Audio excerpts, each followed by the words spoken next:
Bichir recalled Camus' reputation as the genius of geniuses within the Morg clan, who had raised countless great mages. At her peak, she had killed all the monsters and barbarians in the Le Rouge et Le Noir mountain by herself, burning them to death on spears and creating the famous border of blood and ashes. In addition, her beauty was captivating, and she was able to manipulate even the imperial family. As a result, she was called the Fire Goddess of Authority. Bichir noted that this was all in the far future and that she was just a child right now. Camus interrupted Bichir's thoughts and aggressively questioned why the ruby mine belonged to Bichir. Bichir remained calm and collected, even going as far as to call Camus out on throwing a tantrum. Camus then began to cast a spell, but instead of attacking, she created an ice sculpture to illustrate her point. Bichir was surprised by Camus's use of spell as an ice sculpture instead of an attack, as was expecting a fight to break out between the two. As Camus pointed to her creation and began to explain, Camus pointed to a nearby cave and began to explain the situation regarding the ruby mine.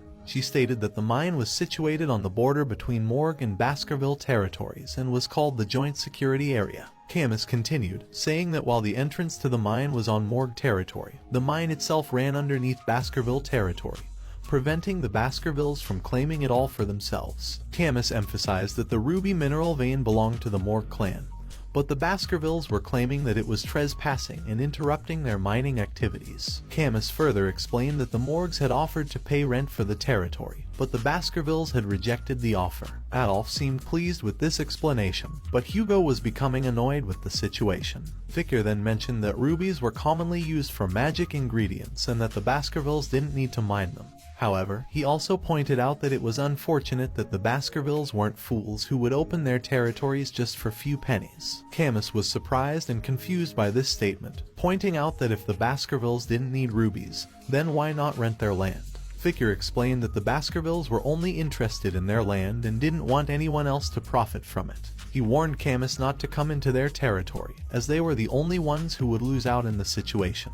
Camus, however, was not satisfied with this explanation and decided to take matters into her own hands. She claimed that she had possession over the ruby mineral vein, and she placed her arm over the sculpture in the Baskerville territory, asking whose arm it was. Bichir caught her arm and responded with a smile, saying that it was his arm, as it was in his land. Camus felt her face flush with embarrassment as Bichir's words made her feel flustered. She couldn't believe what she was hearing and responded with a stutter, asking him what was he talking about. How could she belong to him? Bichir, who seemed amused by Camus's reaction, replied with a mischievous grin, "Who said you're mine?"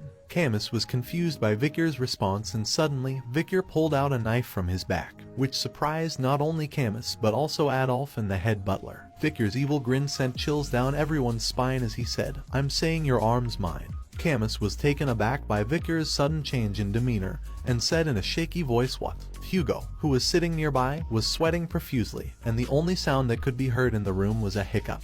As Bichir began to move the knife towards Camus' hand, she screamed in fear and called out for help from her uncle. Adolf appeared behind Bichir with a fierce expression and demanded that he back away from his niece. Camus seized the opportunity to escape from Bichir's grip and ran towards Adolf, seeking comfort from her uncle. Adolf was enraged and demanded an explanation from Hugo, asking what was going on. Hugo looked at Bichir and acknowledged that he had gone too far with his joke.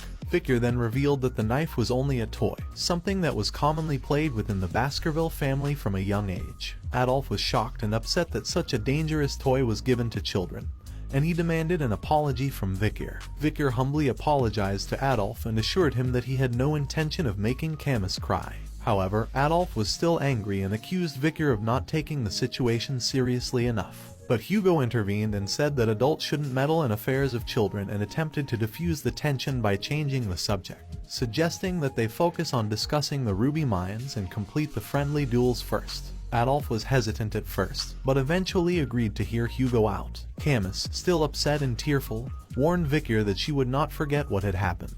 Bichir simply smiled faintly in response, seemingly unfazed by the situation.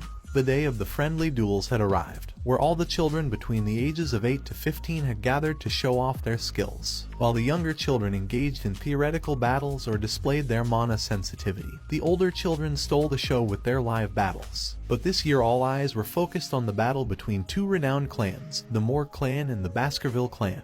The two geniuses of their respective clans, Camus Morg and Bichir van Baskerville, were to showcase their skills in a practical training match. Camus instructed Bichir to get ready, emphasizing that once she was prepared, she wouldn't hold back. Without wasting any time, Camus began casting a spell, leaving the audience in awe. One spectator couldn't help but exclaim, wondering if Camus was casting quadra spells. The fact that she was able to cast 4 spells simultaneously was impressive, even more so since she was only 8 years old. Another spectator praised her, acknowledging that Camus was the genius mage of Morg, and such feats were expected of her.